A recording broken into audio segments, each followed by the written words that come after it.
Harvard offers 100% scholarship to those that have a family income of less than $200,000 per year. This is for domestic as well as international students.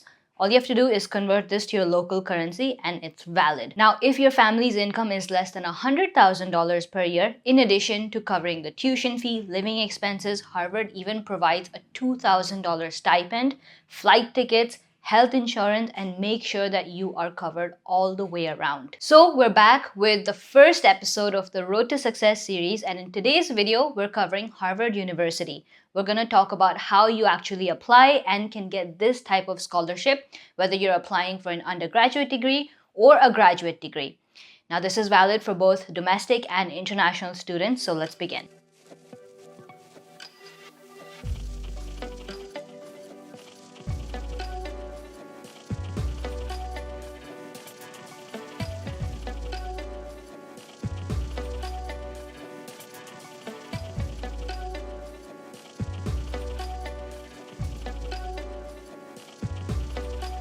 It's one of the most prestigious universities in the world with top-class professors, research facilities, and the cutting-edge work that's actually done.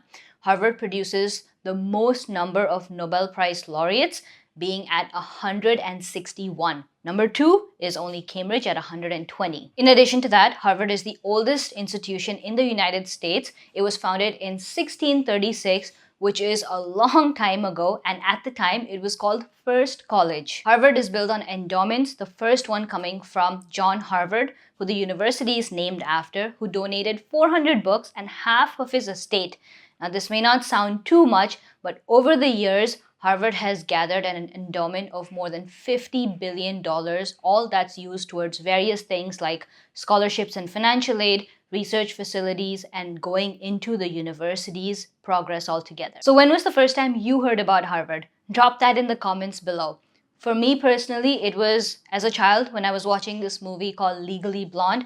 The name was thrown around a couple times. I did my research, saw what it had to offer, worked towards it, and I ended up doing my research at Harvard Medical School. And having spent time there, I can confidently say that it was by far one of the most valuable experiences till date for me. So let's begin with the undergraduate application process. This is also known as your bachelor's degree or the first degree that you do right after class 12. Now, before you can get the prestigious full ride or 100% scholarship that Harvard has to offer, step number 1 is actually getting accepted by this college. And then we talk about scholarships and financial aid. So with so many students applying, what do you do to stand out? You'll apply using the Common App platform, which is your single website that you can apply to multiple colleges. The cost to apply to Harvard this year is $90. This is the same whether you're a US citizen or an international student. There are 2 fall deadlines that Harvard offers. The first one is a restrictive early action deadline in November and a regular decision deadline in January. Now, I've gone into detail on what these different types of deadlines mean and which one you should apply for the best in the Fall 2026 guidebook, so take a look at that video if you have any questions here. Let's jump into the application requirements for Harvard. Now, one of the most toughest that I'm going to add at number 1 in my opinion are the standardized testing requirements because they're mandatory. Now, ever since the last couple of years, a lot of colleges have made SAT or ACT optional, but Harvard has not. So the first step is if you even want to apply to this college, you have to write either the SAT or the ACT. I feel like a lot of students just decide not to apply to Harvard at all just because of this requirement and they take the easy route.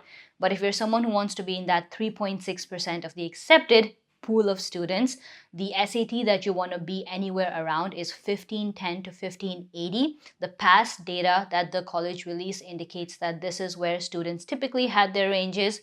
And if you're writing the ACT, you want to get anywhere between 33 to 36 as a score. So the next requirement are essays. In total, you're looking at 6 different essays that Harvard's going to ask for.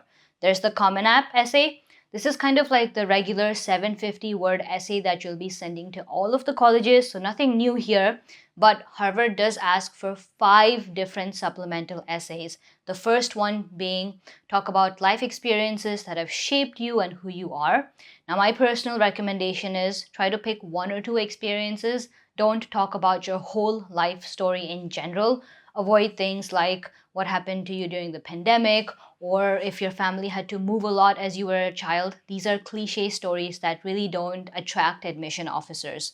Now, I have a sample essay that you can look at for this prompt, and you can read the entire essay as well as all of the other 4 supplemental essay prompts using the link in the description below. So you can access that using the Ivy League 101 sneak peek. It's free.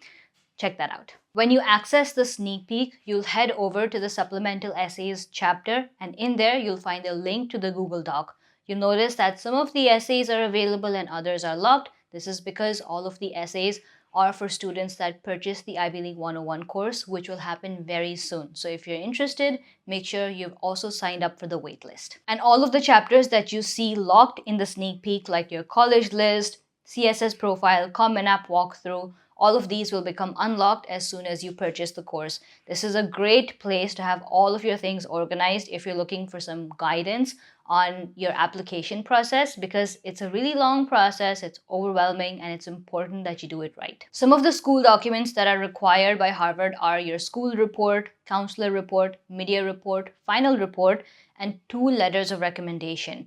Most of the reports that I mentioned are asked later towards the year because they understand that some of the students are still in class 12 or they're starting class 12 and may not have access to them. So don't worry about them too much. Out of these school documentations, I would just focus on getting those letters of recommendation from 2 different teachers. And the last requirement is English proficiency tests, which Harvard does not ask for. So this is good news altogether, but my personal recommendation is to have an English proficiency test if you are an international student, because some other university may ask for it. Plus, it's always helpful to have something for your F1 student visa purposes as well. So what's important and how do you stand out to a university such as Harvard?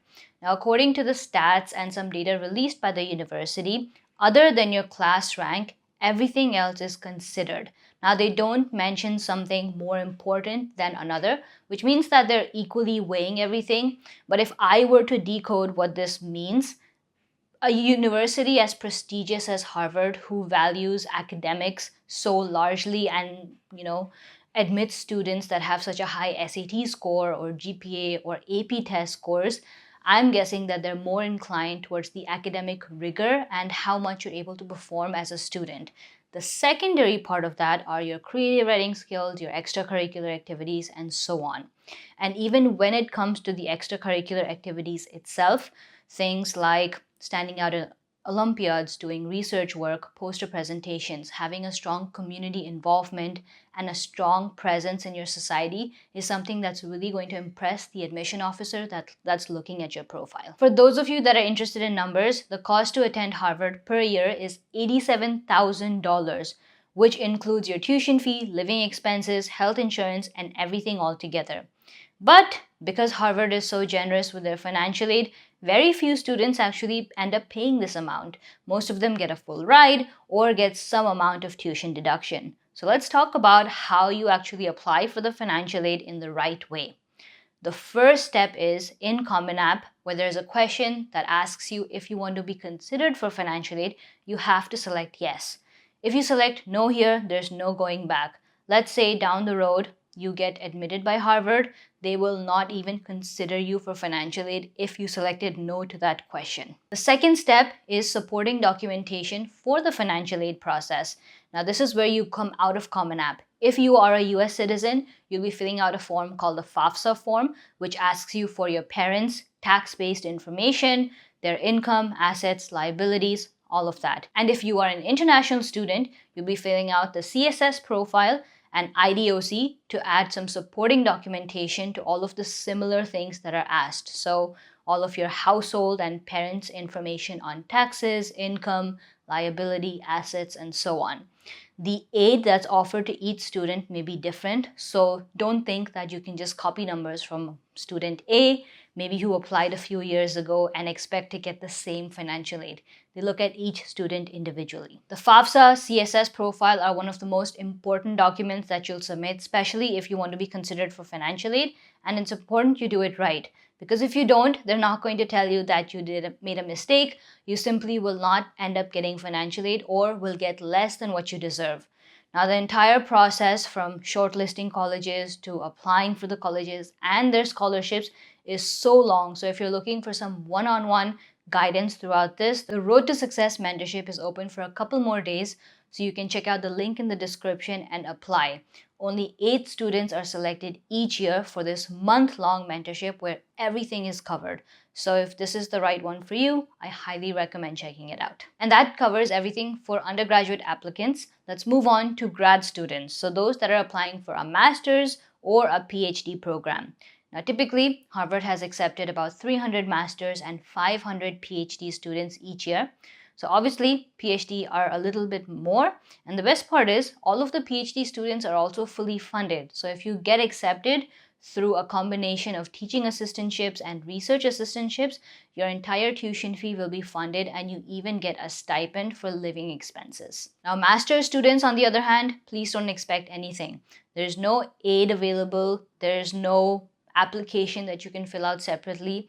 It's basically a hit or miss. I've heard that a lot of master's students at Harvard do sometimes get teaching assistantships or research assistantships, but this is like maybe less than 5% of the total students because most of these assistantships are kept for PhD students only. For the entire application process, Harvard has its own portal, so whether you're applying for master's or PhD, you'll be using that.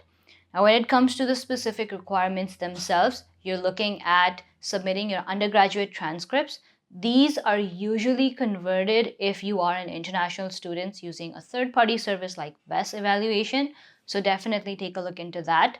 The next requirement would be your statement of purpose, where you talk a little bit technical details on what exactly you want to achieve in your graduate degree. They're expecting you to be a little bit more mature and know what you want to do other than like actual undergrad applicants. You'll also need letters of recommendations. These can come from possible college professors. If you have work experience, it can also come from companies as well. And lastly, for standardized testing, there are 2 requirements that vary department-wise. So depending on what major you're applying for, you may have to write the GRE or an English proficiency test if you're an international student.